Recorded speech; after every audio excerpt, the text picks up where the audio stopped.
Franz Kafka Letters to Milena. So it's the lung. I've been turning it over in my mind all day long, unable to think of anything else. Not that it alarms me. Probably and hopefully, you seem to indicate as much. You have a mild case, and even full-fledged pulmonary disease. Half of Western Europe has more or less deficient lungs. As I have known in myself for 3 years, has brought me more good things than bad. In my case, it began about 3 years ago, with a violent hemorrhage in the middle of the night. I was excited, as one always is by something new. Naturally, somewhat frightened as well. I got up, instead of staying in bed, which is the prescribed treatment, as I later discovered. Went to the window, leaned out, went to the washstand, walked around the room, sat down on the bed. No end to the blood.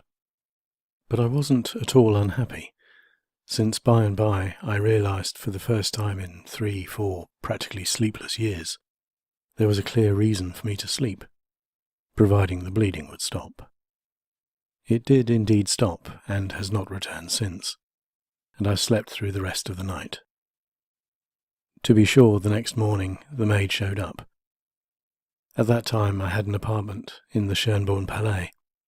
A good, totally devoted, but extremely frank girl. She saw the blood, and said, "Pane doctor, you are not going to last very long." But I was feeling better than usual. I went to the office, and did not go to see the doctor until later that afternoon. The rest of the story is immaterial. I only wanted to say, it's not your illness which scares me, especially since I keep interrupting myself to search my memory, and underneath all your fragility, I perceive something like a farm girl's vigour, and I conclude, no, you're not sick. This is a warning, but no disease of the lung. Anyway, it's not that which scares me, but the thought of what must have preceded this disturbance. For the moment, I'm simply ignoring everything else in your letter, such as not a hella tea and apple daily from 2 to 8. These are things I cannot understand, which evidently require oral explanation. So I'll ignore all that, though only in this letter, as I cannot forget them. And just recall the explanation I applied to my own case back then, and which fits many cases. You see, my brain was no longer able to bear the pain and anxiety with which it had been burdened. It said, "I'm giving up. But if anyone else here cares about keeping the whole intact, then he should share the load, and things will run a little longer." Whereupon my lung volunteered. It probably didn't have much to lose anyway. These negotiations between brain and lung, which went on without my knowledge, may well have been quite terrifying. And what are you going to do now?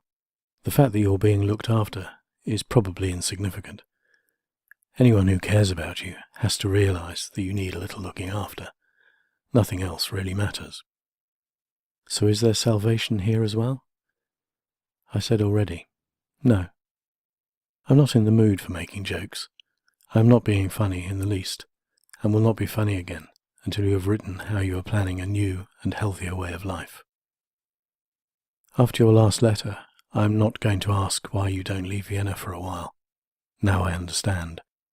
But after all, there are beautiful places close to Vienna as well, which offer many different cures and possibilities of care.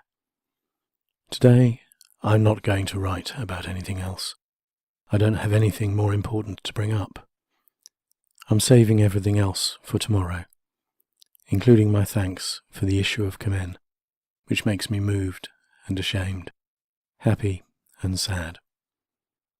No, there is one other thing. If you waste as much as 1 minute of your sleep on the translation, it will be as if you were cursing me. For if it ever comes to a trial, there will be no further investigations. They will simply establish the fact. He robbed her of her sleep. With that, I shall be condemned, and justly so. Thus I'm fighting for myself, when I ask you to stop. Franz.